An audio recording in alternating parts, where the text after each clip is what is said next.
네, 안녕하세요. DB금융투자에서 유통소비재를 담당하고 있는 허재나입니다. 2025년 소비는 하반기 이후로 완만한 회복세를 예상을 하고 있습니다. 사실 2024년을 되돌아보면 그 어느 때보다 어려웠던 소비 경기였습니다. 2024년은 소매 판매 금액으로 본다면 전년 대비해서 거의 1%에 불과한 제한적인 성장에 그쳤고요.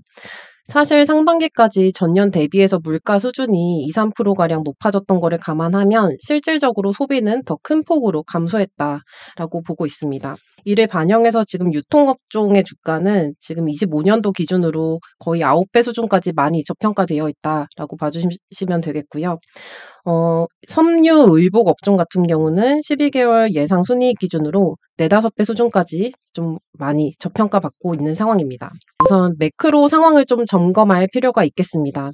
지금 수출 경기와 내수 경기의 온도차는 분명합니다. 좌측 차트를 봐주시면 내수 소비 경기의 선행 지표라고 볼 수 있는 수출이나 설비 투자 증감은 연중 완만한 우상향 추세를 그리고 있습니다. 6개월에서 1년 정도 시차를 두고 소비 경기 회복까지 낙수 효과를 기대할 수 있다라는 걸 감안해 본다면 25년 하반기쯤부터 소비가 아주 천천히 회복될 수 있음을 좀 기대할 수 있는 지표입니다. 하지만 반면 오른쪽 차트를 보시면 국내 취업자 수 증가율은 여전히 저조합니다. 이는 결국 수출은 호조이지만 이것이 실질적인 기업 경기 회복으로 연결되고 있지 못한 상황이라고 해석을 할 수 있습니다. 최근 소매 판매 증감은 오히려 취업자 수 증감과 동행하는 모습이고 이렇게 보았을 때 향후의 경기 회복에 대한 낙관적인 전망을 제시하기는 좀 어려운 상황입니다. 물가와 지금 이자 측면에서 살펴보면요. 물가 상승세는 24년도 상반기를 기점으로 상승률이 둔화되고 있는 상황입니다. 또한 오른쪽 차트를 보시면 이자율이 하락하면서 가계부채 부담을 좀 감소시키는 양상입니다. 그렇기 때문에 가계 가용 자산 증가에는 긍정적으로 해석을 할 수 있습니다. 하지만 그럼에도 24년도에 소비가 회복되지 않았던 이유는 미래 소득 증가에 대한 불확실성이 소비 심리에 더욱 부정적으로 작용하고 있음을 알 수 있습니다. 이 밖에도 부의 효과를 기대할 수 있는 자산 가치 전망은 긍정적인 요인과 부정적인 요인이 혼재되어 있습니다. 예를 들어서 부동산 시장의 하락세는 어느 정도 진정이 되었기 때문에 긍정적으로 해석할 수 있지만 2024년도 하반기 주식시장은 굉장히 부진한 상황이기 때문에 내년도 소비에 긍정적으로 해석하기는 좀 어려운 상황입니다. 5페이지부터는 섬유의복 업종에 대한 전망을 말씀을 드리겠습니다. 좌측 차트를 봐주시면 21년도와 22년도에 의류시장에서 보복 소비가 굉장히 강하게 나타났었고 23년도와 24년은 소비가 굉장히 부진했습니다. 그렇기 때문에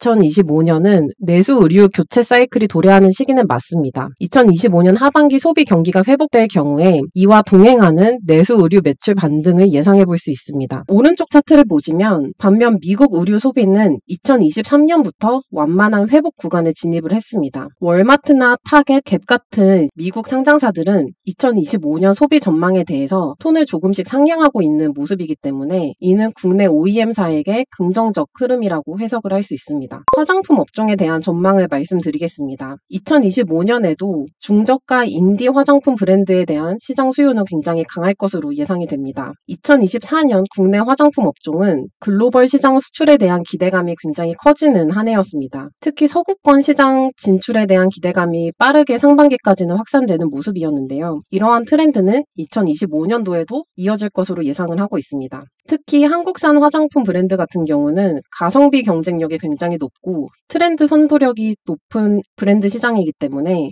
서구권 시장에서 굉장히 선호도가 높다라고 보실 수 있겠는데요. 특히 인디 브랜드의 해외 수출 확대가 진행이 되는 것은 전체 화장품 시장 내에서 럭셔리 브랜드에 대한 수요가 줄어들고 오히려 인디 브랜드에 대한 수요가 증가하는 이러한 추세에 좀 더 힘을 받고 있다라고 봐주시면 되겠습니다. 따라서 글로벌 소비 경기가 부진한 가운데 중저가 시장이 고가 시장을 대체해 나가는 추세는 2025년도에도 지속될 것으로 예상을 합니다. 이제 결론적으로 화장품 업종에 대한 전망을 보면 2024년 하반기에는 다시 코스피 시장이 어느 정도 하락을 하면서 화장품 업종에 대한 차익 실현도 굉장히 강하게 나타났던 해였습니다. 그래서 지금 밸류에이션 매력은 굉장히 다시 높아져 있는 상황이고요. 지금 화장품 업종 전반적으로 2025년 순이익 기준으로 한 10배 내외로 밸류 매력은 굉장히 높습니다. 특히 ODM사에 대한 좀 관심이 필요한 시점이다라고 판단을 하고 있고요. 국내 ODM사 같은 경우는 해외에서 매출을 확대하고 있는 인디 브랜드의 수요를 지금 흡수를 하면서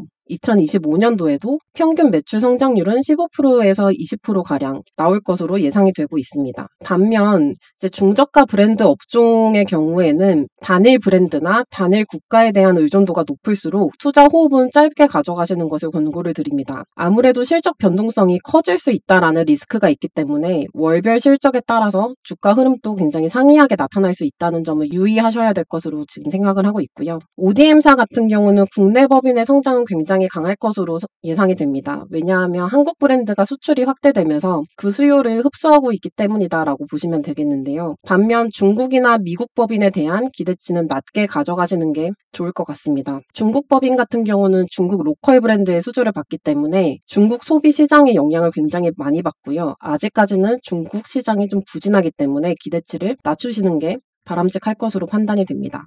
결론을 말씀드리면 2025년 국내 내수 소비 경기는 강하게 턴어라운드를 하기는 어렵겠지만 현재 수출 경기가 완만하게 올라가고 있다는 점을 감안을 했을 때 내년도 하반기부터 소비도 완만하게 같이 회복되는 흐름을 예상할 수 있겠고, 화장품 업종 같은 경우는 국내 중저가 브랜드의 수출 확대, 또한 이러한 인디 브랜드의 수요를 흡수하고 있는 ODM사들의 실적 성장이 예상되는 만큼 의류 업종보다는 내년도에는 화장품 업종의 투자 매력이 훨씬 더 높아질 수 있는 시기다라고 정리드리겠습니다. 네, 제가 준비한 내용은 여기까지입니다.